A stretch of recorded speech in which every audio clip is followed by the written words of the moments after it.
Hello guys, good morning, awareness. And gusto ko lang kayong i-update kung kayo po ay gumagamit ng Photolab, kung gumagamit kayo ng AI, yung mga generated images, tapos gagawin yung photo or i-generate nyo into AI ang inyong mga photo.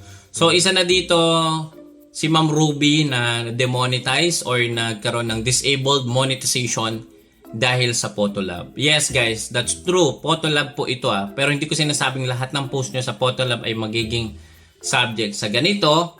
Pero ang layo guys wala naman ako dito nakikita na any community standard violation. Pero si Facebook guys ay sobrang higpit. Dahil AI na din ang gamit ni Facebook sa pag-detect ng mga violation and restrictions natin. So sabi dito November 15, 2023, ito nga po yung post ni Ma'am Ruby May. Why this happened? It looked like you shared intimate image without consent or content showing sexual violence. I don't know kung ano yung sexual violence dito. But again, niremove pa din ito ni Facebook at pinatawan nga po si Ruby May ng community standard violation. So dahil po dito, na-disabled ang kanyang monetization, included yung stars, ads on reels, in-stream ads, subscription, and posible na din madamay yung live ads.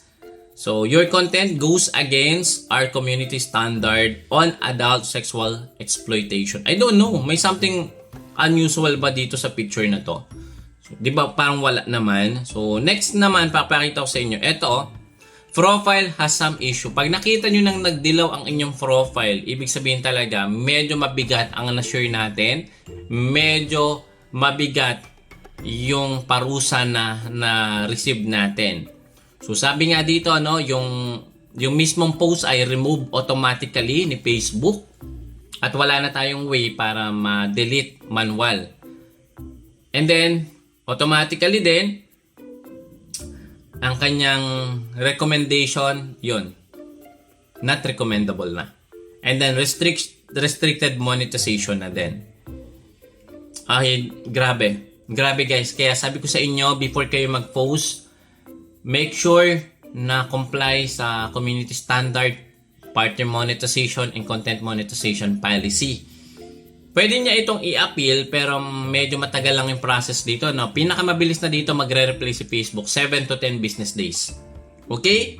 So next natin. Ayan, makikita nyo guys dito. Wala na monetization si Ate Ruby May. Nakakalungkot pero ang kailangan lang talaga natin gawin dito, i-delete yung mga similar posts. Kung meron ka ng mga na-post na mga AI-generated images, or yung mga profile nyo ginagawa nyong AI, nako guys, mahigpit na po dito si Facebook. Ayaw na ayaw ni Facebook mag-create ng mga unauthentic, di ba? Unauthentic images, unauthentic or unoriginal video content. So, mahigpit na ngayon si Facebook sa AI.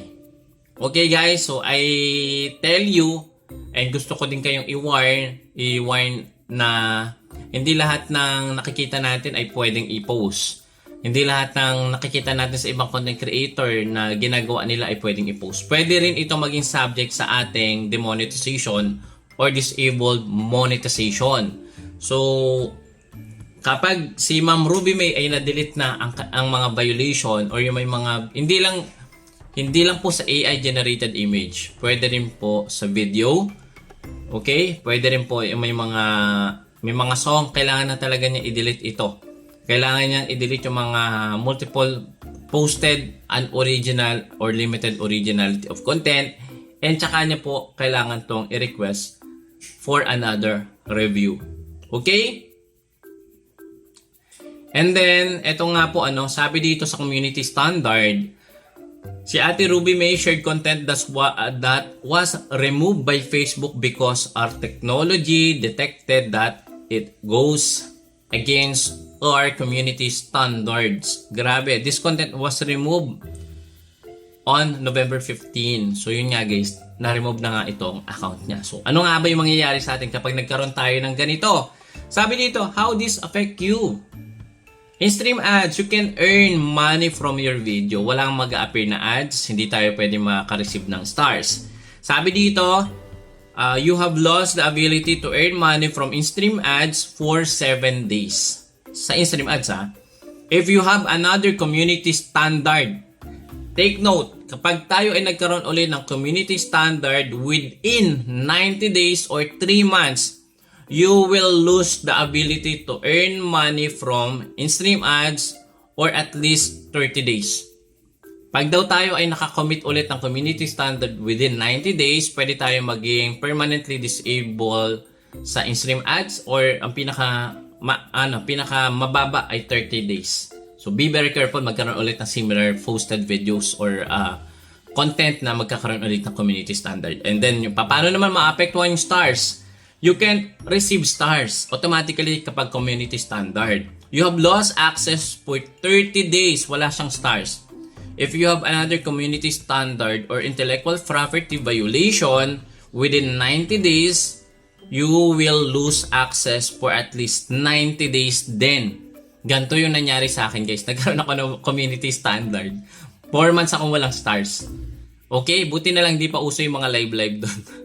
Okay, so sabi dito, kapag tayo ay nagkaroon ulit ng community standard within 90 days, 90 days din ulit tayo hindi makaka-receive ng stars. And then sa stars, ganun din. And then sa performance, you've restricted your ability to earn bonuses from the performance bonus program. So lahat po ng monetization dito included sa stars, revenue ad ay apektado. So maging maingat, maging vigilant sa mga pinopost natin. Even sinishare natin maging subject din yan sa community standard violation. Ang partner monetization policy ay pwede pang magawa ng paraan. Pero kapag community standard, ang pinakamatagal na po talaga dito ay 3 months bago ma-remove. Pinakamadali na yon, 3 months. Pero nga, 'di ba? Kapag nagkaroon ka ulit ng bagong violation within 90 days, posible na tayo magkaroon ng permanently disabled monetization features. So kaya, guys, sana ito ay maging warning din sa atin. Although nagkamali tayo, sana ma-appeal ito ni ma'am at sana bumalik po ang monetization nyo or monetization ni ma'am. Okay, so nakakalungkot, meron pa rin mga ganito mga nare-receive na violation yung ating mga fellow content creator. But again, wala tayong magagawa kung hindi magpatuloy, huwag tayong mawala ng pag-asa, mag-upload pa rin tayo ng mga videos, i-delete natin yung mga affected videos natin, included yung copyrighted, no? Yung mga unoriginal content, yung limited originality of content, no? Yan, i-delete natin. Kung hindi nyo talaga video yan or hindi nyo picture iyan, delete nyo na. Huwag nyo nang huwag nyo na i-share sa wall nyo, lalo na kung ang purpose nyo is to monetize or to get revenue.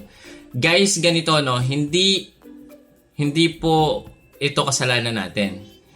Ito ay AI. Pero kapag intention natin ginagawa, yun po ay kasalanan natin. So sana ma-appeal din ni ma'am. And then, for sure, ma-recover naman ito kung napatunayan talaga na ito ay mistake lang ng Meta or ng AI nila. So sana bumalik po yung monetization ni Ma'am Ruby May. So yun lang, guys. Sana magsilbi itong warning. Don't forget to share. I-share nyo to, guys, no, para at least maging aware po yung iba sa atin. And maging maingat tayo. Okay? And guys, kung nagustuhan mo itong video na to, don't forget din to subscribe sa ating YouTube channel and then pa-share na din po ito. And then pa-like na din, guys, kung nagustuhan nyo to. Thank you so much. Don't forget to follow din sa ating official Facebook account, Jose Opo Mulieta Jr., the one and only senior. Maraming salamat. See you again sa next video. Bye-bye!